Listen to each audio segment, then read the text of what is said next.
She was never supposed to survive. Not as a woman, not as a foreigner, not as a prostitute. But when an empire collapsed and an entire city crumbled to the ground, one house stayed standing. And in that house lived a woman the world had already thrown away. She didn't lead armies. She didn't hold the sword. But she held something far more powerful. The courage to trust a God she barely knew, and the boldness to lie to a king in the name of truth.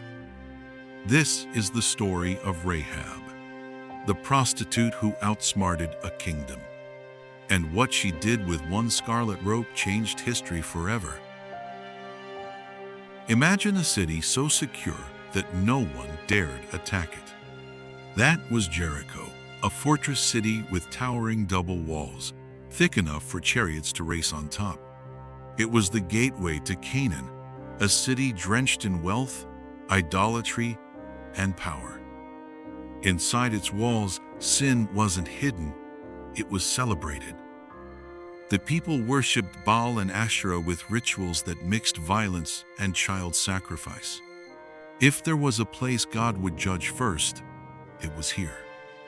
And right on that wall, facing the outside world, was the home of a woman named Rahab, a prostitute, a woman the city used and ignored. But what Jericho didn't realize was that Rahab had been watching, listening, waiting. Word had spread like wildfire. There was a new people on the move, the Israelites, former slaves who walked through parted seas, who watched entire kingdoms fall at their feet, who followed a God who moved like fire by night and cloud by day. And this God, he was coming for Jericho. While kings and soldiers scoffed, Rahab was paying attention. She heard the stories. She studied the patterns.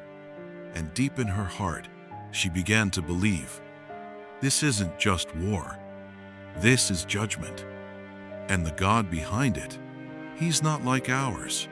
He's real. While Jericho built weapons, Rahab built faith. In secret, in silence, in defiance of everything she'd been told. She wasn't looking to survive. She was looking to switch sides. Then it happened. 2 Israelite spies slipped into the city, disguised, cautious, on a mission. They were risking their lives. They needed a place to hide, and they knocked on Rahab's door. This moment, it wasn't chance. It was destiny. Rahab hid them on her roof beneath stalks of flax, ordinary farm goods used for making linen. And not long after, soldiers came pounding at her door. Bring out the men who came to you. They're spies. Right here, she had a choice. Protect herself by handing them over, or risk execution by protecting them. She looked those soldiers in the eye and said, they were here, but they left before the gates closed. If you hurry, you might catch them. She shut the door behind them. And just like that, a prostitute outsmarted a kingdom. As the night deepened, Rahab climbed back to her roof. Her voice trembled, but her words didn't. I know the Lord has given you this land. We're terrified. We've heard what your God did to the Egyptians. We've seen kingdoms fall before you. She paused, then said something that shook the spies to their core. Your God, he is God in heaven above and on the earth below. Joshua chapter 2, verse 11. This was no ordinary confession. This was faith, pure, bold, and dangerous. And then she made her request. Swear to me, when your people come, save me and save my family. The spies agreed. But there was one condition. Tie a scarlet cord in your window. Gather your family inside, and when the walls fall, your house will stand. A scarlet robe, a simple sign, a symbol of obedience, courage, and covenant. That night, Rahab became more than a survivor. She became a believer. Days passed. Rahab's home faced the outside world. She saw the dust clouds rising as the Israelites approached. She saw their silence as they marched around the city, day after day. No shouting, no weapons, just footsteps and trumpets. To Jericho, it looked foolish, but Rahab knew what was coming. Every night, she gathered her family inside. She pointed to the scarlet cord waving from her window and said, "Don't leave, not for anything. If you walk out, you die." She was the outcast, the disgrace. And now, she was their only hope. A woman rejected by her people, now standing between them and destruction. On the seventh day, everything changed. The Israelites circled the city 7 times. Then the horns blasted, the people shouted, and the unthinkable happened. The walls of Jericho fell, flat, stone by stone, brick by brick.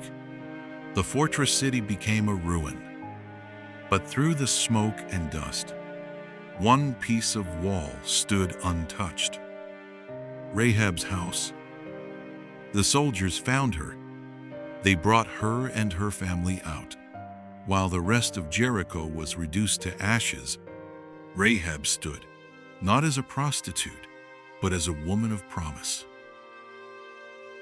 Rahab was brought into the camp of Israel. At first, she was kept outside. She wasn't Jewish. She had a past, but God wasn't finished writing her story. She eventually married an Israelite named Salmon, a man of the tribe of Judah, and together they had a son. His name? Boaz. Yes, that Boaz, the man who would marry Ruth. Rahab, the prostitute from Jericho, became the great-great-grandmother of King David, and generations later, her bloodline led to Jesus Christ. Think about it. A foreign woman from a cursed city with a stained past became part of the greatest redemption story ever told. Only God does that. Rahab's name isn't just in the Old Testament. She shows up again in 2 surprising places. Hebrews chapter 11, the Hall of Faith. James chapter 2, as an example of active, living faith. While kings fell and warriors died, Rahab's name was lifted into the legacy of faith. Why? Because she believed before she saw. Because she acted when it wasn't safe. Because she trusted even when everyone else didn't. God didn't just save Rahab. He honored her. He elevated her. He rewrote her identity. So let me ask you, what if you're standing in your own Jericho today? What if everything around you is shaking, and you feel like your past disqualifies you? Rahab proves one thing. God isn't looking for perfect people. He's looking for brave ones.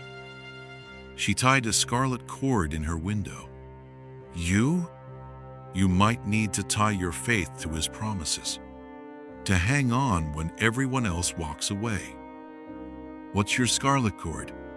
What's your moment to believe even before the walls fall? Because when the dust settles, the only thing that will matter is which side of the wall you're standing on. And sometimes the most powerful faith comes from the most unlikely places. Just ask Rahab, the prostitute who outsmarted a kingdom